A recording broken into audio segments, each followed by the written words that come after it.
Assalamualaikum warahmatullahi wabarakatuh. Perkenalkan, nama saya Dafa Akmal Fauzi dengan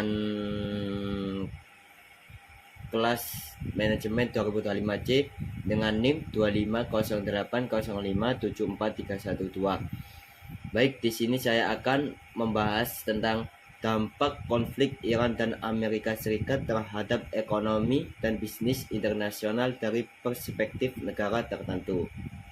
Di sini saya mengambil negara Jordania atau Yordania. Secara resmi dikenal sebagai Kerajaan Hashimiyah. Yordania adalah sebuah negara monarki di Timur Tengah yang dikenal karena stabilitasnya di tengah kawasan yang dinamis. Informasi umumnya adalah nama resmi Kerajaan Hashimiyah Yordania atau Al-Mamlaka Al-Urduniyah Al-Hashimiyah. Ibu kotanya adalah ibu kota Amman, salah satu kota tertua di dunia yang masih berpenghuni. Bentuk pemerintahan monarki konstitusional kepala negara Raja Abdullah II sejak tahun 1999. Kepala pemerintahan Perdana Menteri Jafar Hassan. Bahasa resmi Arab atau bahasa Inggris digunakan secara luas dalam bisnis dan pendidikan. Mata uangnya adalah dinar Yordania atau JOD. Geografi dan demokrasi. Lokasinya adalah perbatasan dengan Suriah utara, Irak di bagian timur laut, Arab Saudi di bagian timur dan selatan, serta Israel dan Palestina berada di bagian barat. Luas wilayahnya kurang lebih 89.342 km. Populasinya di tahun 2006 sekitar 11,5 juta jiwa dengan tingkat pertumbuhan pendudukan 2,1% per tahun.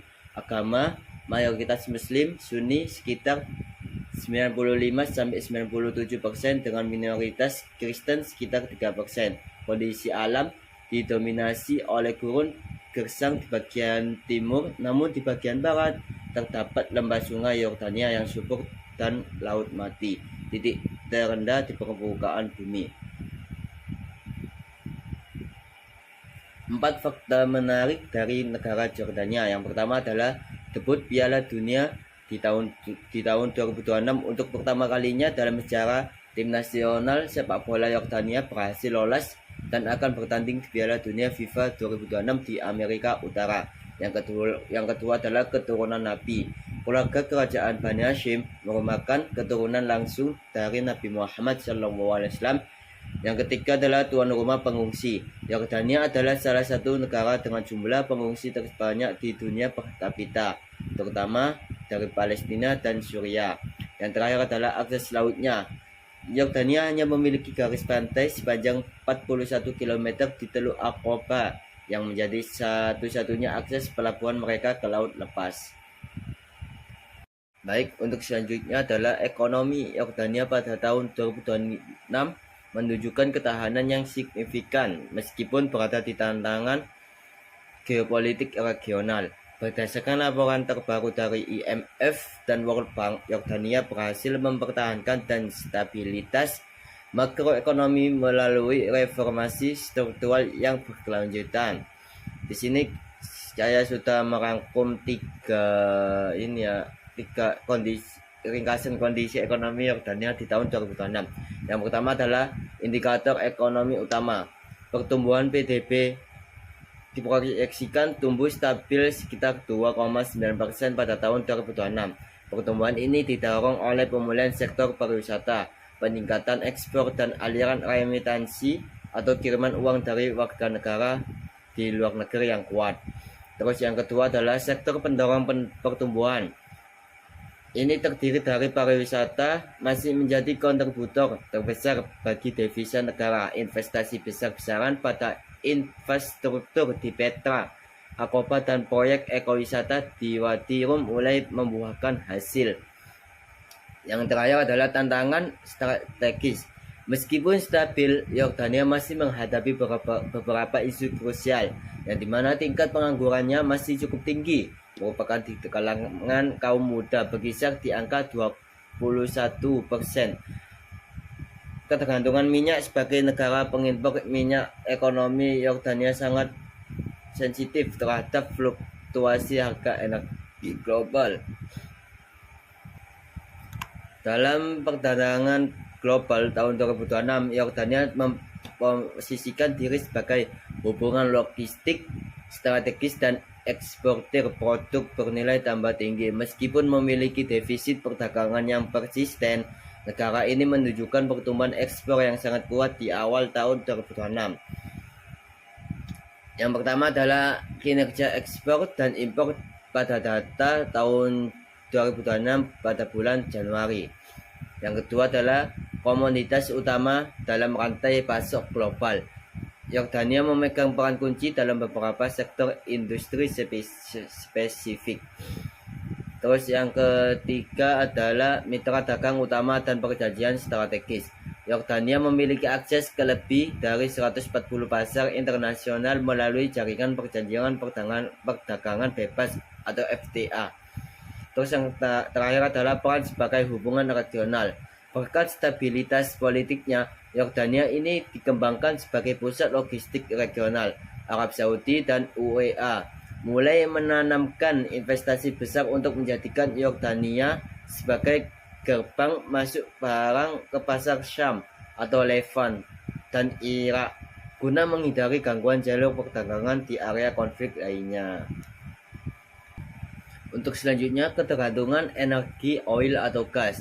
Ketergantungan energi merupakan salah satu tantangan struktural terbesar bagi ekonomi Yordania. Sebagai negara yang memiliki sumber daya hidrokarbon yang sangat terbatas, Yordania harus mengimpor lebih dari 90% kebutuhan energinya dari luar negeri. Ini ada 4 ya. Yang pertama adalah realitas ketergantungan hidrokarbon. Terus yang kedua adalah strategi diversifikasi dan transisi energi.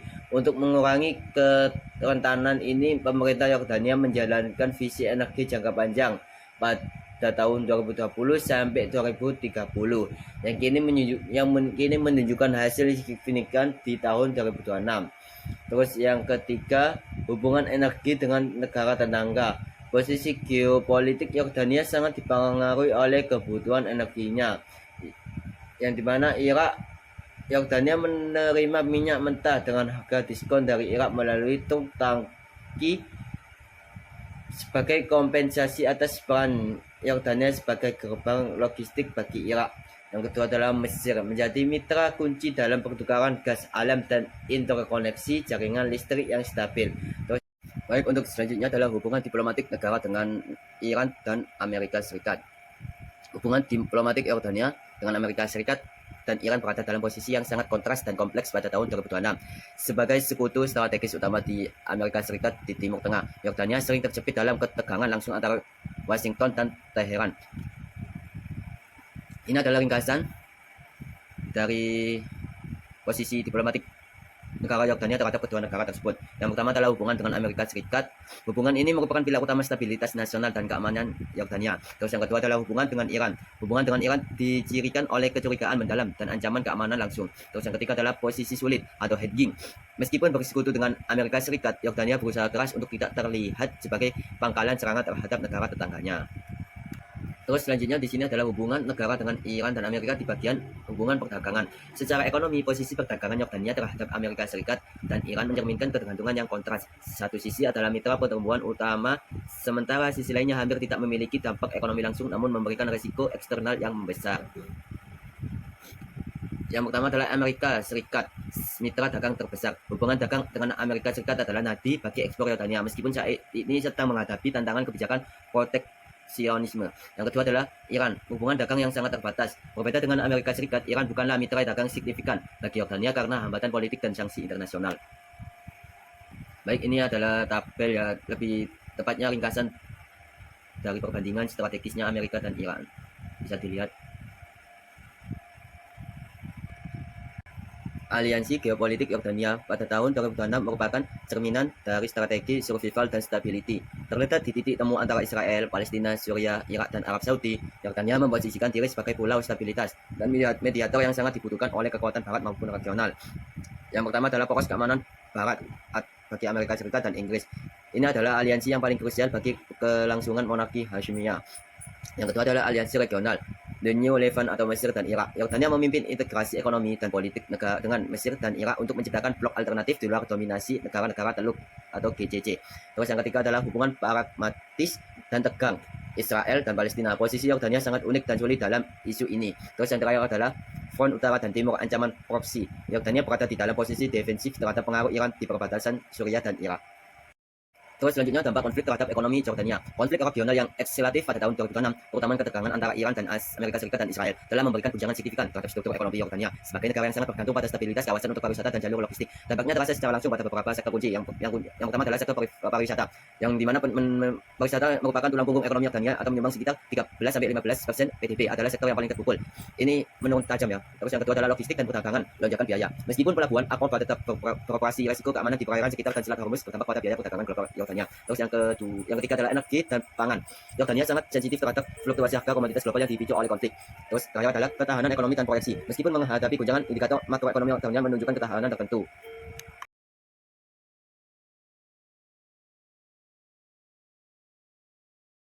Dampak strategis bisnis. Dampak strategi bisnis di Yordania pada tahun 2006. Kesimpulannya adalah Yordania pada tahun 2006 menjadi pulau stabilitas yang resilient meskipun pariwisata anjlok akibat konflik Iran, Amerika Serikat, dan Israel. Ekonomi tertopang oleh rekor ekspor fosfat, tekstil, dan performa bursa saham ASE tertinggi dalam 17 tahun di bawah payung keamanan Amerika Serikat senilai $2 miliar. Negara ini aktif memitigasi risiko geopolitik melalui adopsi AI dan energi hijau sesuai laporan PwC Global CEO Survey 2006 dan Departemen of Statistik Jordania. Sekian dari saya. Wassalamualaikum warahmatullahi wabarakatuh.